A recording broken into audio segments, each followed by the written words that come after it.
Hello welcome to eagle media works. కొంతమంది పురుషుల్లో నిద్రలో కూడా వీర్యస్ఖలనం జరుగుతుంది. దీనిని స్వప్నస్ఖలనం అంటారు. అయితే ఇలా జరగడం వలన ఏవైనా అనారోగ్య సమస్యలు తలెత్తే అవకాశం ఉందని చాలామంది అపోహ చెందుతూ ఉంటారు. అయితే అది నిజంగా అపోహ అంటున్నారు నిపుణులు. నోట్లో ఉమ్మి తయారైనట్టుగానే వృషణాల్లో వీర్యం ఎప్పటికప్పుడు తయారవుతూ ఉంటుంది. ఇది హస్తప్రయోగం, అలాగే శృంగారం, స్వప్నస్ఖలనం ఇలా ఏదో ఒక మార్గంలో బయటకు వెళ్ళిపోక తప్పదు. ఇలా వీర్యం నిద్రలో స్ఖలనమైనంత మాత్రాన మీకు ఒరిగి నష్టమేమి ఉండదని చెబుతున్నారు నిపుణులు.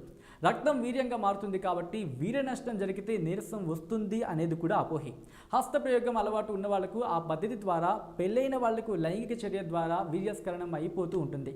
పెళ్లి కాని వారి విషయంలో ఆ మార్గాలు లేవు కాబట్టి మూత్రం ద్వారా లేదా నిద్రపోతున్నప్పుడు కలిగే స్వప్న స్ఖలనాల ద్వారా వీర్యం బయటకు వెళ్ళిపోతుంది. ఇలా జరగడం అత్యంత సహజమని నిపుణులు పేర్కొన్నారు.